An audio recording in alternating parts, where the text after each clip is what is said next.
2012, it's Revolution reloaded for KTM with the all-new 350 EXC bikes, and obviously we've got the new, pretty much all new 450 and 500, so 2012 is certainly going to be a huge year for KTM.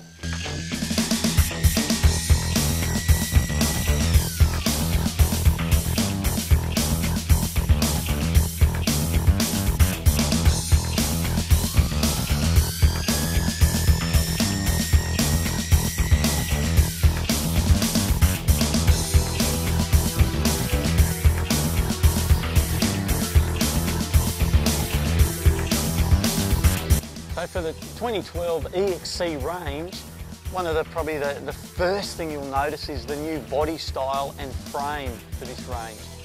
We've retained the PDS system, which has proven to be very easy to maintain and gives great ground clearance to the bike.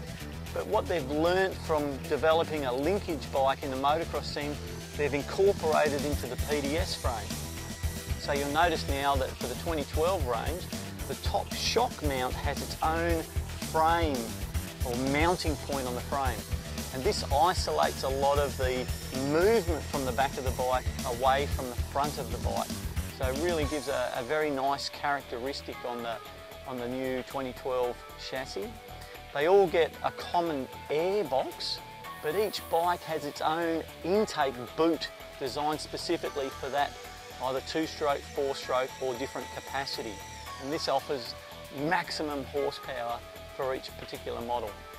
So when you first look at the bikes, the body styling is what you'll see, and this is what they call Stefan Evert's fingerprint. Stefan had a big say in the actual styling and bodywork of the bike, and when you ride the bike, your contact with the bike is really nice. Nothing catches, and you have a very positive feel between your legs with the bike.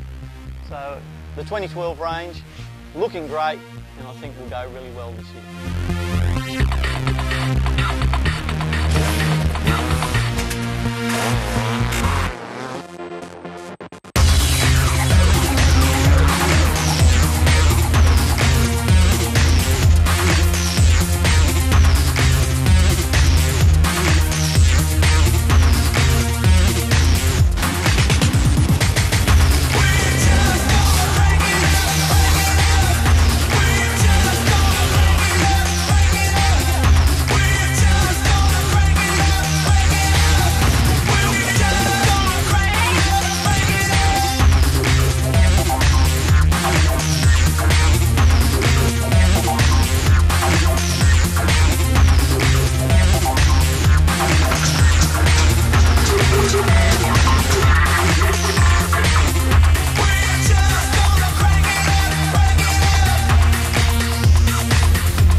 Yeah, like obviously we've been on the new bike here, like the 12 model EXC for, I think I've had one since the end of last year.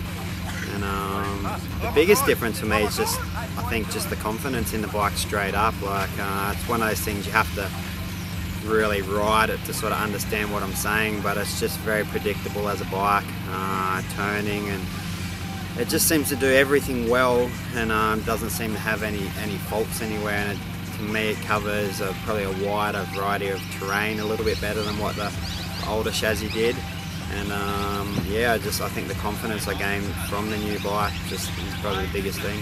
It was really interesting actually to ride them back to back, because although they're quite similar in capacity, each bike really is an individual, and they're all so far different from anything else.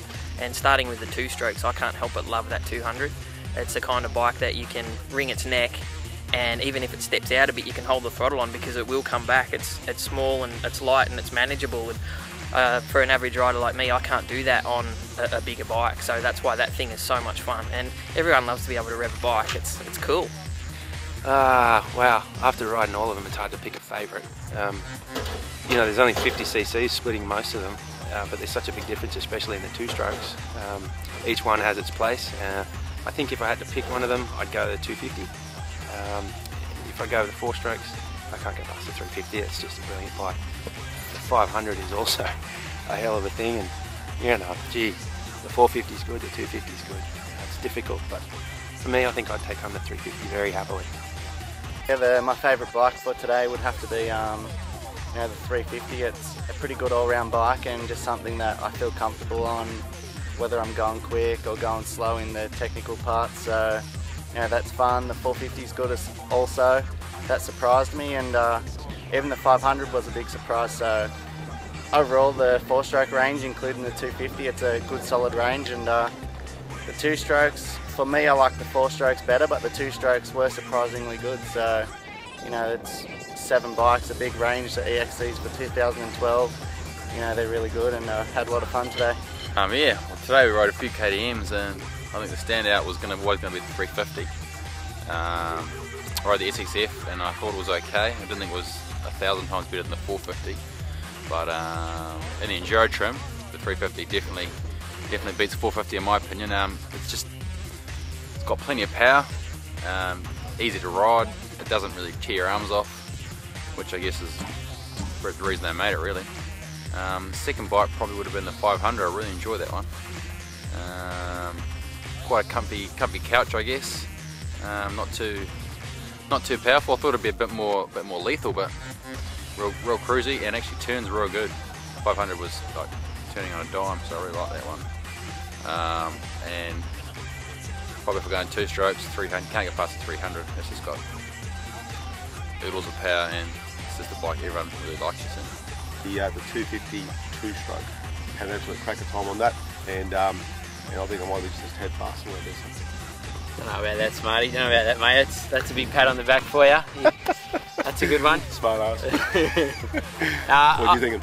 Mate, I really enjoyed all of the 4-strokes. It's hard to pick between any of them. They were all really good.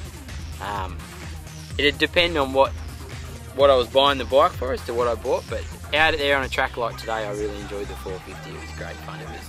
It was probably the pick of the bunch. You could poke along, you could go fast. It was a really easy bike. I went bush a couple of times while you were trying to catch me out there, mate. Couldn't cut me pace, but yeah, I did. I struggled. Yeah, nah. All up the new chassis. Well, I reckon especially under the brakes and turning, I reckon the new chassis was better under brakes. You know, popping through big bacon bumps and type of stuff. I definitely didn't feel as much bang from the handlebars. I definitely get a big kick in the arse, and also I think tipping the turns a little better as well. On all the bikes. Yeah, no, certainly the technology's up there on these models. You're not going out and buying an up-spec 08 model. This is the latest stuff. It's 2012. It's definitely that was good. That's it. KTM.